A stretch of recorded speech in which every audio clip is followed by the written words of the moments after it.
udah berangkat coy. We are now departing Space Center Houston and beginning our journey to the Johnson Space Center, which is one of 10 NASA field centers. JSC has been the heart of human spaceflight operations for over 50 years. The land that JSC sits on was previously owned by Rice University, who gifted land to NASA in 1962. Before that, humble oil company, now known as ExxonMobil, owned the land and it was mostly farmland. Now during our tour, you may notice deer and other wildlife on campus. That is because JSC is a wildlife preserve. With more than 250 deer living here, as well as many other animals like rabbits, turtles, and even an alligator. Like so many things here at NASA, our alligator's name is an acronym. His name is MECO, which stands for Main Engine Cutoff.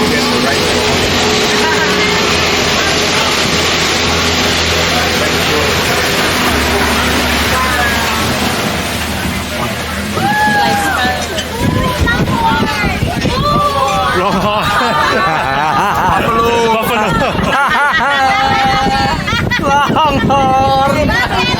Sambil loh. To your left, you'll see the wild tailed.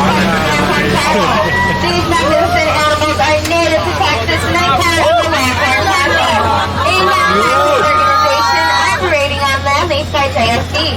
These award-winning longhorns are cared for by high school students who are exhibited across Texas and neighboring states. Additionally, the Longhorn Project welcomes thousands of students annually to learn about agriculture, genetics, and other STEM fields. This is just one of many examples of how JSC is involved with earthbound education as well as space science. Ahead of the tram, you'll see a large white building. This building and the surrounding area make up the George W. S. Abbey Rocket Park. This area was dedicated to George Abbey in 2021, who was a former center director at JSC and once as the Apollo Spacecraft Assistant Manager.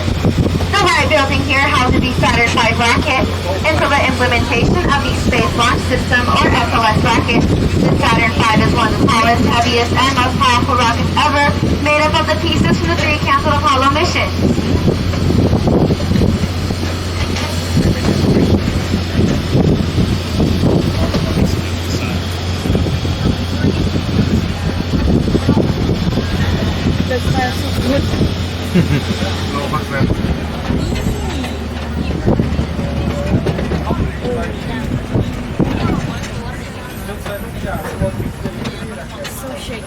Behind the Saturn V building, you can see 2 mock-up rockets on display. The shorter rocket with the red top is a model of a Mercury Redstone rocket designed initially as an intercontinental ballistic missile. The Redstone ICBM was repurposed by NASA to carry our crewed Mercury capsule, one of which, the Phase 7, can be seen in Starship Gallery back at the Space Center Houston. While these missions range from 15 minutes to 33 hours long, they provided essential science needed to land a man on the moon before the end of the 1960s. The second rocket, the rocket on the yellow scaffolding of Little Joe 2, which was a test rocket used during the Apollo program to test the launch escape system. The tower-like structure on top of the rocket. The launch escape system would have been used in an emergency, and this type of technology is still being used today with modern rocket design.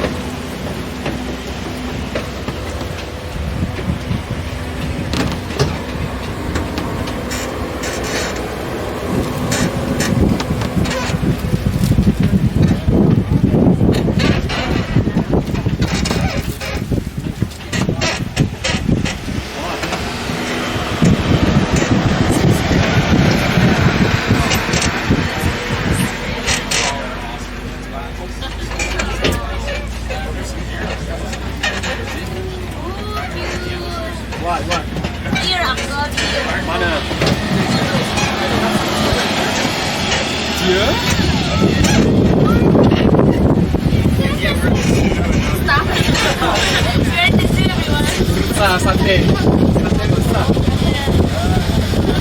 rusa. Saya keluar ya. Alright, again, let's please make sure we're sitting down for the entire tour.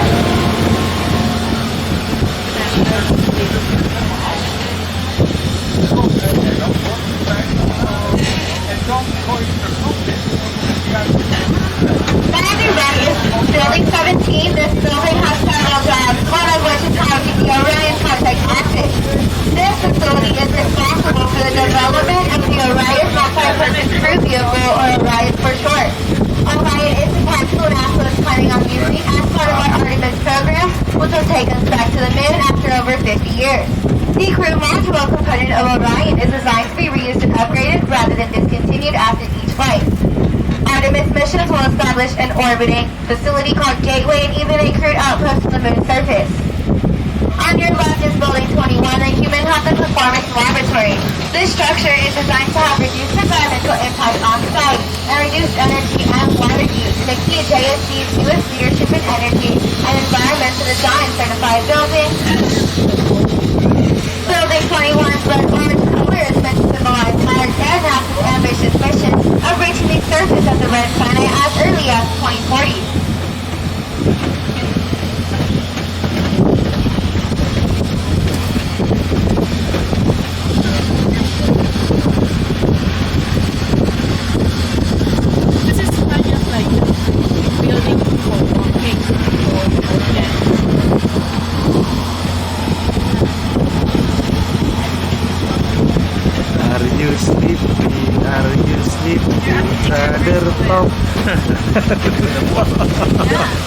Must not sleep on it.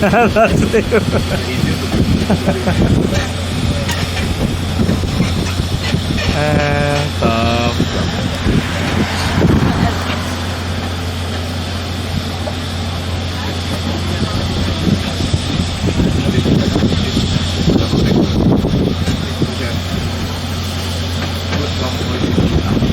The larger building on the right is the Space Environment Simulation Laboratory, which is used to test the tolerance of space having equipment in the harsh conditions found in space.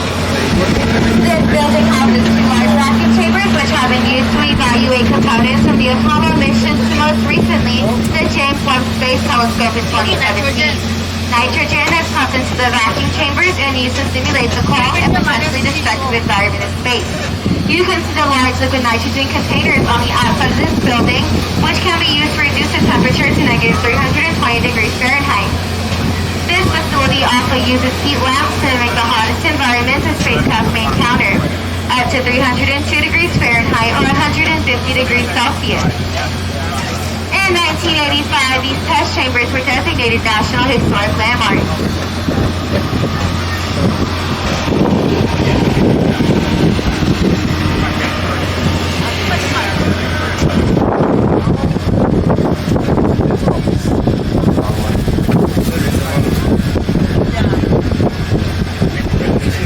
Itu beda landmark ya sama tahu. Iya kan? Yang bener loh. Iya, iya.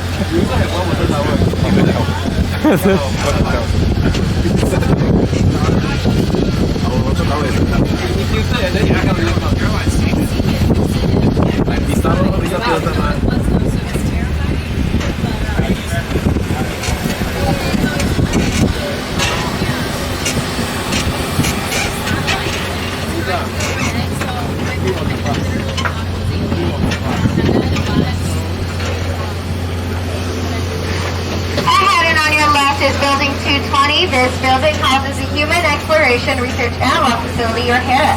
HERA is a habitat meant to test the psychological aspects of long-duration space missions. Groups of 4 volunteers between the ages of 22 and 55 live inside for up to 45 days to simulate what it would be like on the upcoming missions to Mars.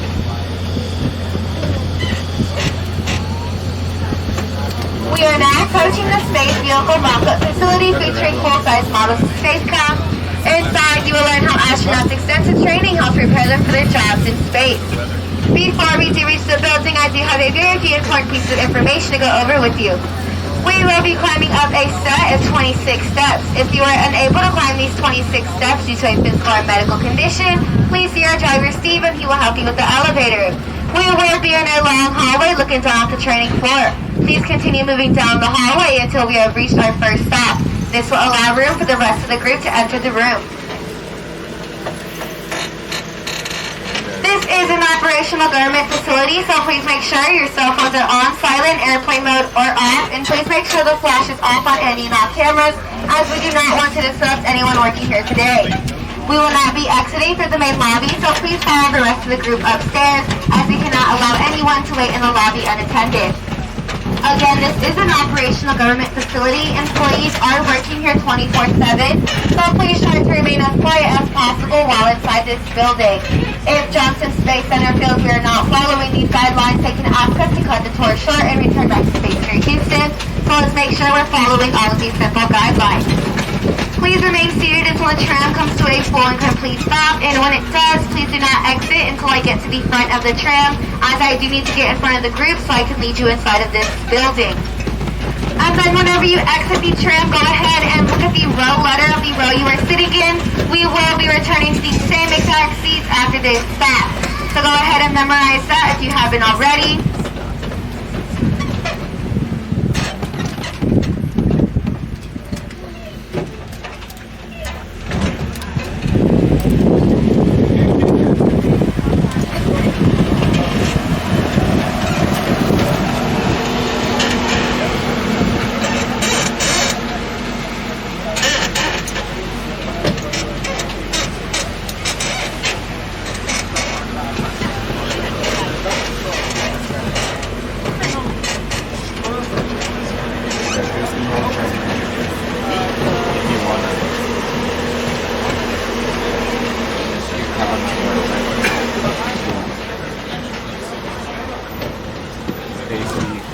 Subscribe ke bern.id.